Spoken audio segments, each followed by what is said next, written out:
I'm Jordon Brandon, the director of Greenhouse. We've got Damian Dayton here. Damian, why don't you go ahead and introduce yourself for us, for the Yeah. audience? Hi, I'm Damian Dayton. I'm the Chief Creative Officer and co-founder of Creatively. We're a digital marketing agency that uses long-form, funny, high-performance videos to help brands grow rapidly online. That's awesome. So I know a lot of people get nervous about jumping into video. They're like, well, how do we tell the story? Like, tell us a little bit about like how we should view narrative marketing as peons to your expertise. Well, I wouldn't say you're peons. In fact, uh, I believe that right now is a very exciting time in marketing because most marketers believe that nothing's working. And Mm, so when there's panic, that means there's opportunity. yeah, And the most important skills that you can have is being able to run good tests about what's going to work and what's not going to work. And so I would look at video as a way to amplify when you find things that work, to amplify those things. I love Um, that. Sorry, continue. no, I've got a video thought on that. video travels better than any other format Media. on social media. Like Yeah. nobody forwards on the 50% off discount to all their friends. But this is an example. Taking a risk here. If I open Instagram right now, let's see, messages, top messages from my wife, and there's no conversation happening. Oh yeah. It's just videos that we're sending each other. And I like to say the videos are, hey, we should get this, we should go here, or is this what's wrong with our kids? Right? But you see, there's like one sentence for every 3 or 4 videos that's traveled. So thinking about like more and more people are communicating in memes and in video, but not all those memes are funny memes. They're idea packages. I mean, that's the idea. I studied cultural theory 30 years ago, and we were talking about memes before they were what they are now. A Mhm. meme is just an idea package that can be repeated and people understand. It's basically an inside joke for the whole world, which I sound like an old man explaining memes to young people. But I think you need to understand that this is a phenomenon that's been studied for decades, even Yeah. though it's a fairly new thing that's come into common parlance. Um, but that's something that you can take advantage as a marketer is Yeah. what are idea packages that we can um, jump onto and expand upon? What are idea packages that our audience and our who we think our audience is going to respond to that gets to the itch Mm. and the scratch that our product provides. I like that. So So, out of curiosity, then, like, how do you idea package a brand story? Like, obviously, it's not a meme, right? But I yeah, think we're talking about a very similar thing to like, hey, I want a long form video, which is your yeah, MO, right? Like, how do we do that for a brand? What's the process look like? great question. So we have a process, but I'll tell you anybody else can use it. You're welcome to Yeah. use it. I've found that creativity doesn't always call when you beckon it. So Mm, you have to create the right environment. It's a little bit like being a gardener. yeah. Um, you talked about how, you're a performance marketer, I'm more of a creative, but like we feed off the data that you guys provide us. Yeah. So one of the games we play with clients, we usually have our clients come, we spend a day with them and we play a number of games to help them get to the bottom of it. And one of the games we play, we call a Painstorm. Like before you brainstorm the solution, you need to brainstorm the problem. And the idea of the Painstorm is what are the pains that your customers are feeling Mm, that make them want to buy your product? And they'll sometimes say like, well, this is the pain why we invented it. And that's wrong. mm, And then you need to go 2 levels deeper. And so these are the levels you go deeper. You say, well, give me a specific example of that. So uh, we work with a company named Sheets and Giggles. Fantastic name for a love it. company. Beautiful. Yeah, love puns. Like puns make everybody groan unless it's the name of your brand or the name of a rock and roll band or if it's a hip hop diss. Like Jay-Z can get away with puns in his raps. The Beatles, that's a pun. Beat, B-E-A-T-L. Yeah. People forget. Anyway. But anyway, we were talking about, okay, they make sheets out of bamboo. It's a fantastic product. They make your sheets cooler so that you don't sweat as much. And like you can say, your sheets are hot. Like, well, it solves the problem for people that have hot sheets. But then we said, okay, let's go deeper. What does that feel like to be hot? Like, well, it's muggy and it's sweaty. So what do you do? if you're Toss and money swing, turn. toss and turn. And so we made a list of all the different things. And one of the things that was common, we look for unique commonalities because that's what makes a joke funny. It's like when you point out something that everybody does. And so one thing that was common is that everybody that gets sweaty likes to do things like put a leg out of the bed, and which brought up the childhood trauma of like, there's a monster under your bed. And so we started with that idea. So like, okay, so take the pain. And I also like to say, take the pain, then turn it into an itch. And the thing about itches are like yawns that like, if I yawn, people who are watching the video are going to yawn. Yeah. And in the room, in the next 5 minutes, somebody else is going to yawn. It's very contagious. And so is itching. Talking about itching, usually somebody will just have a nervous itch or whatever. Yeah. And I think a powerful advertising concept is if you can make people itch and know that the only way to scratch is by buying the product, you have a successful ad. My wife's a gardener, and she hurt her shoulder, so she couldn't garden. And it took her 3 months to make a doctor's appointment. But if she gets a mosquito bite, she goes and puts a lotion on it right away. And so pain is bigger and more acute, but the itch is what I like to, it's the term that we use, but it's what drives people to action. Yeah. What makes them want to try it on. So here's another example. Kizik shoes, we helped them in their early days, and we did their first Kickstarter and did a commercial for them. They are a hands-free shoe that you don't have to tie to put on. But we noticed if I could show somebody jumping into their shoes, it led to a high click rate. Now, people aren't thinking, I want a shoe I can jump into. But it captures But you the watch attention. that and it makes you think, oh, wow, I wish it was that easy, you know? An itch that I have, I like to say Kiziks are the cure for the wet sock. We haven't done a campaign for them in a while, but it's a cure for the wet sock because as soon as I say that, you feel that. You're like, why do I have wet socks? Because I ran out to take the garbage out when it's too late. And it's like I couldn't take the time to put on my shoes. Yeah. And so thinking through, well, what's the pain at that very gut visceral level that makes you want to? And so then you can tie that into the zeitgeist of like, well, what are some of the jokes around that area? So we're working on an ad for a supplement company right now. And so like the pain they offer is a pre-workout, helps you get a better pump and get bigger muscles. And well, that makes people want you more. And we decided to tap into the pain of, well, what are the other things that a pre-workout should help you with motivation? What are the other things that motivate you to go into a gym? Do a brainstorm on that. And the Painstorm gets deeper. And then we're like, oh, you know, one of the things that motivates people is their gym crush. And if their crush is there, they work out harder. And so we developed an idea around your gym crush. And she's like, well, I'm not crushing on him. I'm crushing on his pre-workout. Right. And then we can play with that idea. There's lots you can do with that idea now, right? Yeah. And that it's not going straight for the jugular. Yeah. And I think marketing is a little bit like dating. Yep. You can't just walk up to somebody and Ask say, for marriage on the first date. Yeah. Yeah. I use that all the time. I think the best ads are flirts. You know, you're flirting, you're making jokes, trying to find common ground, and which is also why we've done serious ads, but out of the last 200 campaigns, I would say 98% of what we've done have been comedic ads. And people are like, well, does it have to be funny? I'm like, no, only if you want it to work well. Because it is the best way to open conversation. Yeah. Like you can try to be smooth and suave. That's just not everybody. It's not me. I'm not cool.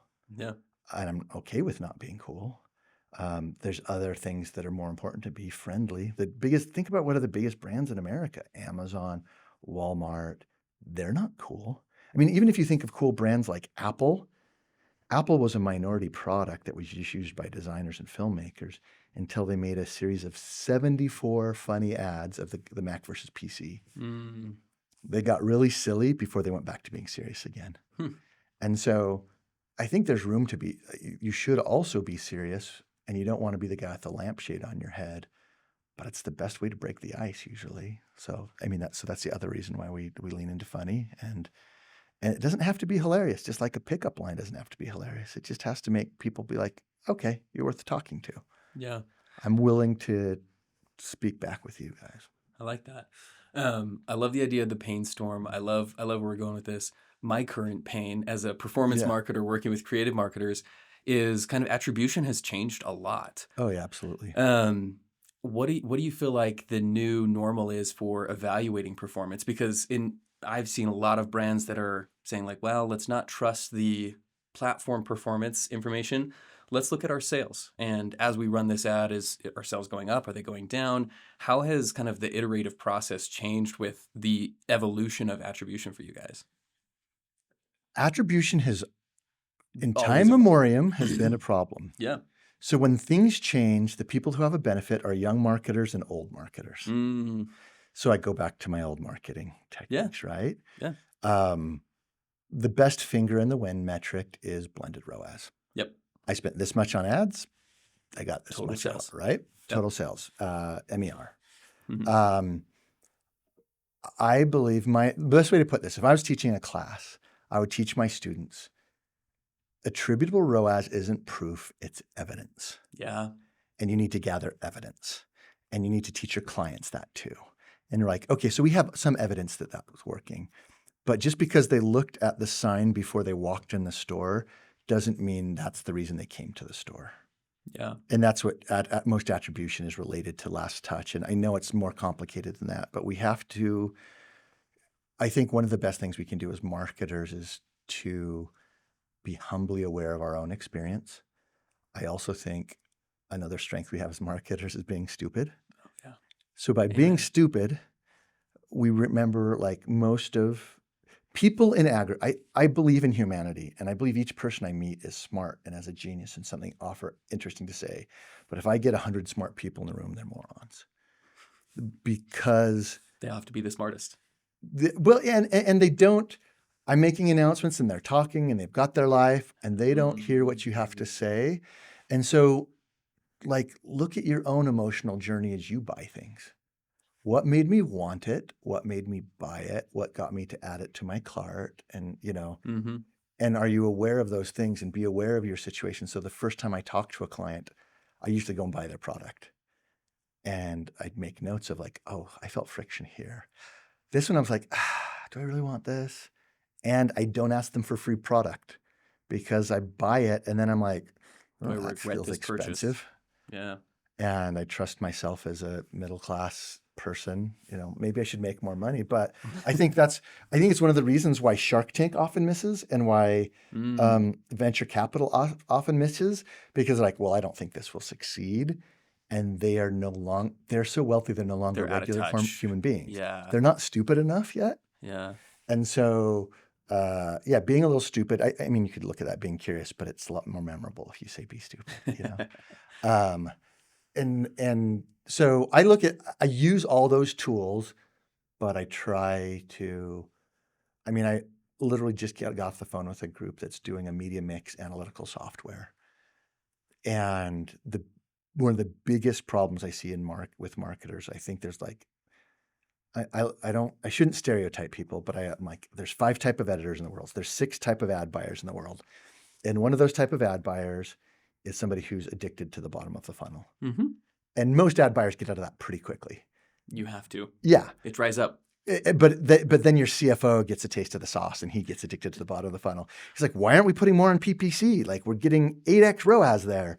I'm like, yeah, but those are people that are looking for what we have. And they probably would have clicked right below that link to our name. To our organics. And on top of that, just clicks, even on paid, according to one source I have, over the last 6 months are down 64%. Yeah. Because they're just going to the AI. The AI results are dominating. Yeah. So you have to kind of think of like if I was an old man marketer, what would I do? It's like, I want to get my name everywhere. How can I become the category king? How can I get everybody to know who we are and what we do and want it? Yeah. And you can't just do that by being cool anymore. So I say a lot of the same things over and over again to my team. And one of them is cool is corrosive. I've worked with large agencies. When I was starting my career and we just had a production company, we do work for agencies. And what I would see is like the chief creative officer, the creative director, account managers, and interns all coming in.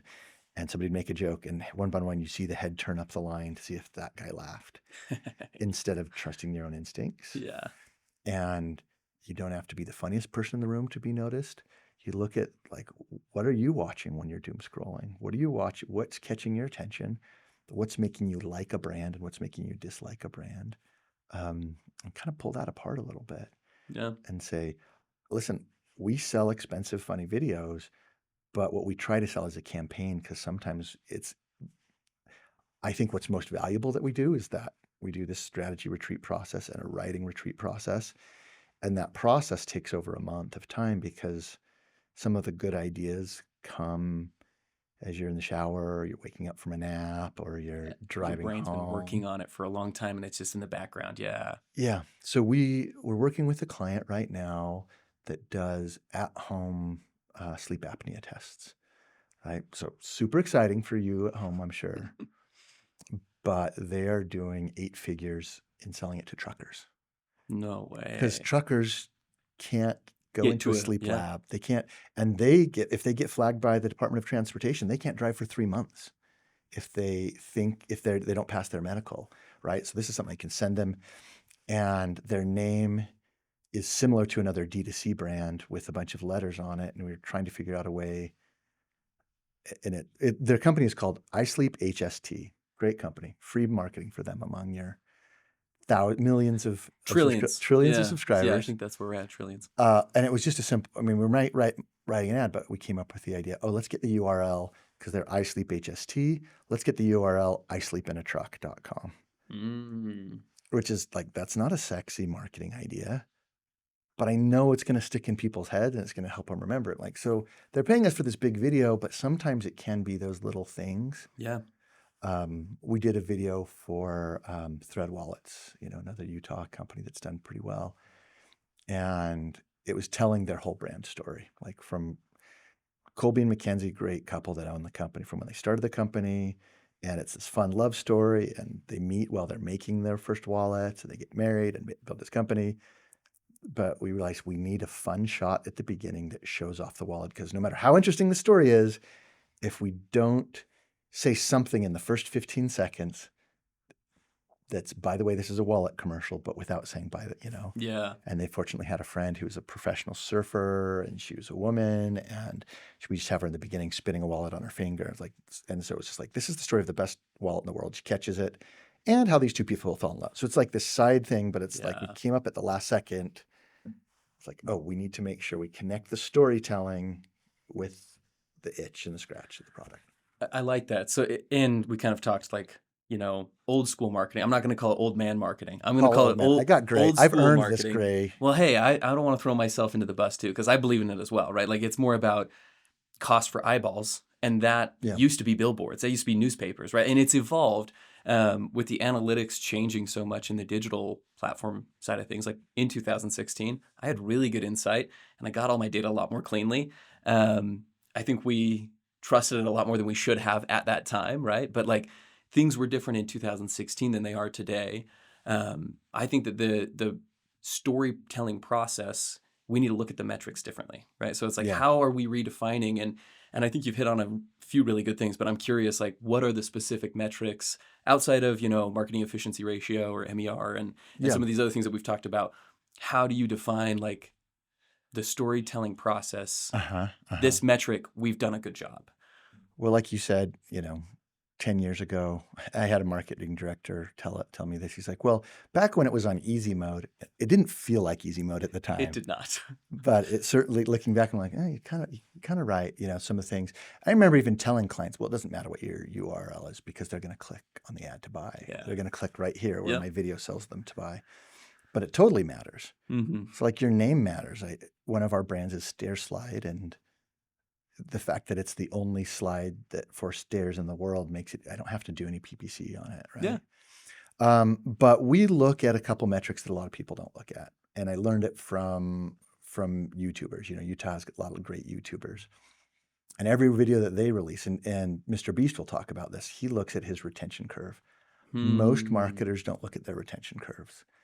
And a retention curve starts at 100%. Everybody sees it. And it drops rapidly.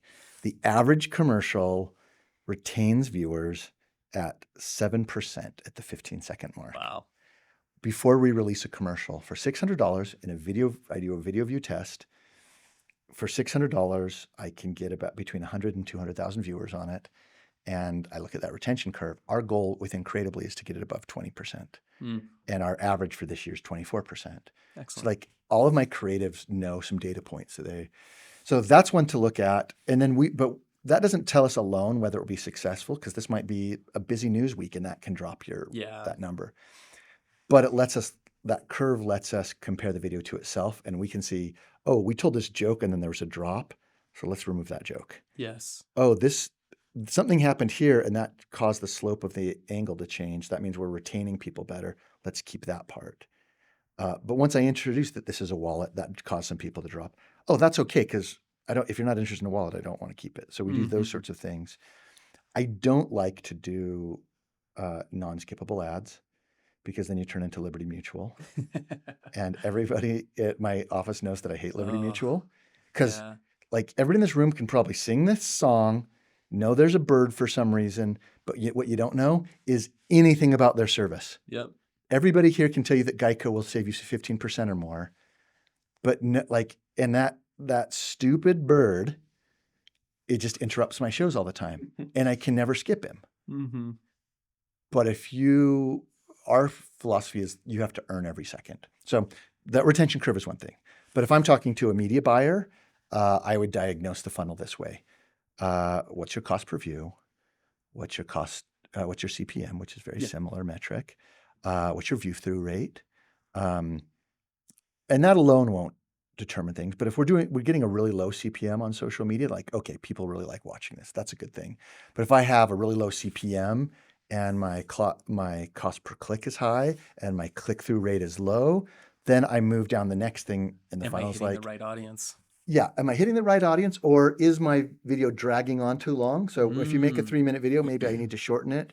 Maybe I need to try a different call to action. Maybe I need to try a different head. So Yeah. I try to march down the metrics. So what's first? Okay, how cheap is it to get to people? Are they watching it through? Okay, they're not watching it through. Our average view time is 15 seconds, which means the most important people are making it to 30 seconds. Am I getting people all the way through? Not. Okay. So 5 years ago, I had ads that were 5 minutes long. More of our ads, the most effective one is around 2 minutes these days. But we make longer versions because that gives us more data. Yeah. And because fewer people make it to the end, I can cut that out and make a down funnel commercial. So look at it this way. So my customer journey is, I got delivered the video. Did I watch it? Then I can look at like cost per share, cost per comment, and I look at those. Are those on track to what I need them to be? Is it over indexing on one of those? Mm. If it is, it might be worth running an engagement campaign, because that will boost its ending in more. And that's going to also teach the algorithm who wants it to share it, Yeah. And so I'm going down, and then I go, you look at your website analytics, and ad buying has to be connected to the website these days, and see like, okay, what percentage, how many people am I getting to site? What's my cost per website visitor? How many people of those are adding to cart? How many people are checking out? And so you're really just trying to diagnose the friction at each point. And I think the most important thing a creative can do, as you're learning, is do a science fair project. Because in the science fair, you learn, have a hypothesis. This is the test I'm going to do. This is what I've learned, and this is what I can do to do that test better. Because as a media buyer, you're doing that 10 times a Yeah. month. Yeah. And there's a million guys that can switch the button from red to green. But what the world needs is guys that know, well, what's the big thing I need to test, and how can I isolate it?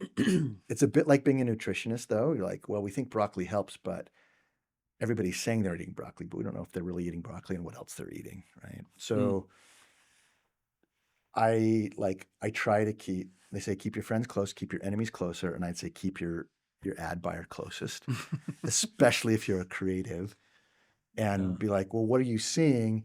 And then your job is my job as the creative is to have the crazy idea. Like, Yeah. oh, could we test this? What if we did this? Oh, so maybe the ad needs to be shorter. Maybe we need to put the call to action sooner. Maybe we need to try an offer. And the tendency is, because you've tried something that works, you want to do it again, but always try an offer other than a 15% offer, whatever it is. Yeah. Always have something running. For Pillow Cube, we did our first year, we ran 20% off of, this pillow's crazy, you've got to try it. this pill is crazy. You got to try it. Beat out 20% off. And Interesting. so, yeah, I think the tendency is wanting to give away something with money. And it's like, you're just going to get, there are people that are always looking for discounts, and you don't want those. You don't want to build your company out of those people. Yeah. That's what killed Bed Bath & Beyond, Yeah. because everybody got the Coupon mailers. shoppers. Yeah. Yeah. And then they just expected that. People get addicted to discounts, but they don't get addicted to free offers. It's so much cheaper to give somebody, we work with Ann Collar, like this shirt, and they had like for their sign up list for a while, it was like 20% off with email. I'm like, give them a tie instead. The Yep. tie costs about $15. People Well, love free. yeah. Well, you charge An people add-on. $15, but it actually only costs you $1 to get free. And that Mm. sends them back and starts shopping again. And Yeah. then they might add 2 or 3 things to their cart. And then you find out, oh, they do socks, they do And pants. I didn't realize it. Yeah. and it's for the customers. That's actually more valuable to me, Mm-hmm. is a free product that is like, oh yeah, now I get to try a new product that is literally worth that. It costs them less, so it's a more efficient system, and it introduces them to more of your product. So, I really sorry, like that. I'm rambling a lot, so I'm sorry. You asked me No. one question, but the simple answer is I like to look at all the downstream events and try to, you want to overwhelm the bottleneck, then solve the bottleneck problem. I love that. And on the performance marketing side, I like the keep your performance marketer closer, because the last lever that is left, like AI is taking over a lot of the levers that performance media buyers used to be able to pull, right? So like Yeah. we used to be able to say, hey, let's do a, amendment of plus this word or this, and on the search side of things, really the last real lever we have is creative. Like Yeah. it's truly the last thing that moves the needle more than anything else. Well, if you think about what AI is doing, it's not actually artificial intelligence. No, it's machine learning. Yeah. Yeah. Well, and my favorite term to use is large language models. Yeah. And the reason is because it's recognizing patterns and then repeating those patterns, right? So there's lots of AI tools, large language model tools, that'll let you see what your competitors are doing. And so you can do the same thing that they're doing. And that will let you see, when you tell it to create an image, it pulls data from images like that and puts it in. So we're creating more AI images, and the model is going to go back to look at those images as well as the stuff we've created in the past. So as we create less unique stuff, it is a pattern repetition device. All AI is a pattern repetition device, which is why it can often be wrong, because if there's a rumor out there that's not true, it will repeat it just as much as we will. So what you and I, both the performance marketers and the creative, can do is, well, let's do something different. The one thing that's remained true about the internet over time is the new and the crazy always wins. And computers, as advanced as they are, still can't generate a random number. Yeah. They can use an algorithm, but it's still a predictable number. So what we can do is throw a monkey wrench. We can use AI as a tool, but like, let's try what the problem with, like, well, see what your competitors are doing. Like, that can just get you into second place, best case scenario. Yeah. So you have to say what, and that's worth doing, but say, what aren't our competitors doing? Yeah. How can we be where they aren't? Let's not try to beat them at what they're great at. Let's be great at what we are and shout that from the rooftops. I like that. No, I like that a lot. And then we've talked about great content. We kind of talked about the creative process. How do you take one win and roll that into future success? Do you use it as like, okay, well, this resonated, like we're looking for those drop-off points, right? And we're like, now how do we do it again? And how do we do it again? And how do we turn this into a system where now we've got a content engine, not just like one viral ad? Because it sounds like that's what you guys are great at. Well, yeah, but we like to say that they take advantage of the viral algorithm, because actually you don't want a viral ad. No. You don't want a viral moment. You don't want a lottery moment, because you can't build a business off of buying lottery tickets. And that's why I tell people, yeah, your organic social is good, but it should build a foundation for your marketing. It should be the lab where you're testing ideas. I think the secret is you take apart what works, and now you have to test, like, okay, this ad worked. Why and how? Yeah. Because if you just like, well, let's try the same thing again. The biggest problem in marketing, I think, is we learn the wrong lessons over and over again. And we're like, oh, it was the long, funny video that helped us grow. This is actually one of our challenges as a company. People don't need more than 1 or 2 long, funny videos. That our best clients, our commercials can last for 5 or 6 years. We tell our clients to plan on amortizing the costs over a year and a half. But the first Kickstarter we made for PillowCube 5 years ago is still running and doing well. It's still killing it at the top of the funnel. Hmm. Um, but we have dissected it and said, what's going on in this commercial and what's working? So then you go back and test those ideas again. And this is what we do in science too. So Yeah. you run an experiment, and there's two types of errors you can generally in science that you can make: a type 1 error and type 2 error. A type 1 error is you accept something is true that is not true. This is only a little bit dangerous. It's only a little bit dangerous, but can be a lot dangerous in marketing. You're like, oh, it was long funny that made us successful, so let's make another long funny video. But eventually it stops working. And so then you learn that's not that bad of a mistake. A type 2 error is you reject something that is true because you never test it again. You're like, well, we tried funny once. This is we hear from people like, yeah, but was it? Like, was it funny? Is that what you were really testing there? Because you in-house team had an in-house joke and it didn't relate to your product, you know? And this is why companies that get those like lightning strike viral moments, they're like, we had this video go viral and we don't know why. Yeah. So breaking it down to it. So we know from our Kickstarter video with PillowCube, just pointing out that the notch in your head is this angle, that's one of the most valuable pieces. So we have ads that like, look, it's a PillowCube for your pillow notch. We isolated the jokes that work and the jokes that don't. We have tried variations on that ad. And that ad that's still out there, it's been re-edited 60, 70 times. Wow. And so I think that's scenes like, well, what else? And I would say not only should marketers be good at science fair projects, they should be biologists, because you want to build an ecosystem with an alpha predator at the top of the funnel, but you need like bottom feeders at the bottom. And you never want to just wipe it all out. So take the things that are winning and keep them and kill off the losers. Like your marketing should be evolving, but it's really important that you're picking it apart. Like, we think this was working for this reason, or this reason. So now let's make an ad that does each of those things and let's test that.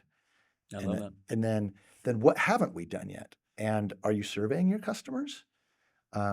This is the main, it's harder to run a D2C business now than ever before, but I still think it's super valuable, even if you're in retail and on Amazon and everything else, because that is the only place where you can still really own your customers and your super customers and get their feedback. And the most opened email that you can send is confirmation of purchase. So survey them then. The second most opened email is sorry. Subject line sorry usually gets a high open rate. But yeah, talk to your customer. So. I love that. And then for anyone that's interested in starting a, Painstorm or anything like that, what advice do you have them for like getting started? Hey, get started on your own. Come to us when this is the case. Like, what's that process look like of, okay, I know I'm ready to work with creatively because I went through these 5 steps. We have had our most success with companies in their sophomore year. So I think to have a successful company from a marketing standpoint, you need 2 really important things. You need to find product market fit, but you also need to find product marketing fit. I'm going to be best at helping you at this. If you've never gotten anybody to buy your product before, I'm not going to be able to help you as much as I think I am. I tell people like, yeah, if you don't have any money for marketing, go sell at a farmer's market. Because you're going to find the pitches that are working and they're not. Like every CEO and startup should be a salesman first and a marketer second, because sales happens one-on-one, but you're getting that instant feedback. And you're like, oh, when I said this, it worked. Then I said this, it didn't work. What is that people actually want to buy our product for? Have some success. So when we treated Ann Coller like they were Nike, and they were not big, but I loved their shirt. But this is why I went after them as a client. They sell more white shirts than anything, but I love their pattern shirts. Same. But I bought one of their shirts. Somebody told me I should check them out as a brand, and I brought them into the office, and we have college students working for us. And 2 of them were like, oh, I wore one of those on my LDS mission. I loved it. And then I was like, oh yeah, I love their shirts. And I was like, no missionary loves their white shirts. They've done something. The best marketing is a great product. So if you have some sort of signal that you have a great product besides you and your mom, somebody that loves your product, that's the first thing. And like start figuring out what they love about your product. Because it's probably slightly different than what you created it for. Mm, Inventors are often the worst entrepreneurs because they invented it to solve their problem, not and everyone's. customers find it to solve a slightly different problem. Hmm, I like that a lot. Also, I love the end caller. Uh, Ben and I actually went to school oh together. yeah, So he's a Ben Perkins, UVU he's guy. awesome. Oh, Yeah. he's such a great guy. Yeah. I Love love Ben. Ben, and I still text him with ideas all the time, and he ignores me most of the time. But it's because he's so great, and he's got a million things on his plate. Yeah. But Yeah. yeah, No, I think this is awesome. Any last thoughts for listeners, our trillions of viewers, as we yeah, talked about earlier, at home before we yeah. sign off? I would say I think you can still start things. Like, don't be scared because everybody's throwing spaghetti at the wall. Be smarter and say, my goal is to figure out how to make linguine. So if Mm, you're throwing spaghetti, if you're just doing UGC, you need to be trying something different. Look at what's on the feed and you're like, okay, everybody's doing this. So how do I do what everybody's not doing? And we've seen the pendulum swing into UGC, but it's also created what I call the UGC death spiral. It's hmm. like your content is expiring after 3 to 4 weeks. Yeah. So what do you need to do? And it might be something that you can shoot on your phone. You don't have to come to us for big production, but you need to have somebody that's innovative with your marketing and assets as you were with creating your product. And even if you have one product, you need to be constantly innovating because the world's changing, the platform's changing, and human beings are changing. And so you need to be constantly running tests. And I think what most people are lacking between your world and my world is documenting and building like a Bible of what works and what doesn't. A canon of our marketing canon is this has worked, this hasn't, but also be willing to revisit that in a Mm, year yeah. because the world's changed in a year. Yeah. And I remember the first commercial we did for, not the first, the second commercial we did for Homey, which was a big internet startup here, was based around the pain of the housing market was so hot. You'd go look at a house and somebody would buy it before you could. And that was the most acute pain. That's not the pain now. Yeah. The pain now is its interest rates are really high. I want to find a good deal and I need to search the situation. And I'm paying so much in interest. I don't want to pay my realtor 6% Yeah. of the two realtors 6% of my total value. And so the flat rate pricing makes more sense. So yeah, so constantly testing. But when you have a list of what you've learned, then you can say, is that really true? Let's go revisit that one. You can't say like, well, we've tried humor and humor doesn't work because there's a million types of humor, Yeah. from the dry to the hit on the Everything head with a between. frying pan. Yeah. Slapstick, And all have of you it. tried the humor that's unique to your clients? Yeah. Yeah. One last question for you. So what you're hitting on right there is like know what your audience finds funny, not necessarily what you find Mhm. funny. How have you found the best way to get to that without testing? Like what gets you the closest first? I like kind of the Rick Rubin approach. He's a producer who doesn't know how to play instruments, and he goes based on what he likes. Hmm.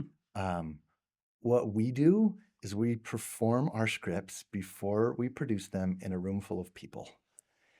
The clients are there, we are there, and we usually bring in a couple of employees or other people off the street.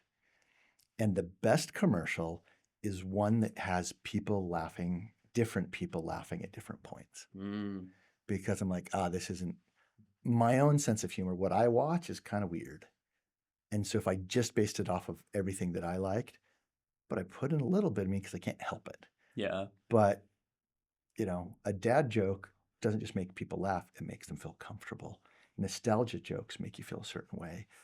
Body humor does things and makes people feel shame as well as funny. And it doesn't, those actually risque jokes don't travel very well on the internet because everybody's grandma's on Facebook now. So we always feel like, hey, if you don't have fun writing it, if you don't have fun reading it, and you don't have fun making it, it's not going to be fun to watch. Yeah. And people think of our ads as funny, but I'd rather think of them as fun. That you might not laugh till you cry while you're watching, but you're having more fun than the argument you were having on Facebook or whatever. And that's our goal. It's because if they want to spend time with our ad, they want to spend time with your brand.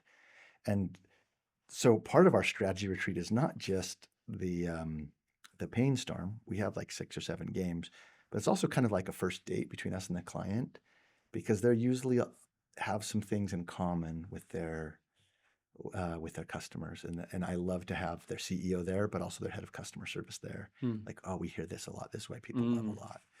And secretly, it's also because if you have just executives there, they don't have that touch of the common Yeah. person. And so having a few employees that are not high level and just watching them react to stuff, and if they get offended or if they gut laugh, and it's interesting, then we ask them what they remembered and what they thought was funny. It's often different than what they actually laughed at. Hmm. And so there's humor that appeals to us in our mind, and we're like, oh, that's funny. But it I doesn't like stick. that. Or it doesn't make you laugh, but both are valid. They're both doing things for you. I loved watching 30 Rock. I loved watching Arrested Development. That show like appealed, like that mental part of like, oh, that's clever. Oh, that was so smart. Like get head tingles funny, but I wasn't laughing out loud. Yeah. Still one of my favorite shows. So that's worthwhile too. Yeah. So we take that data, but also look at behaviors.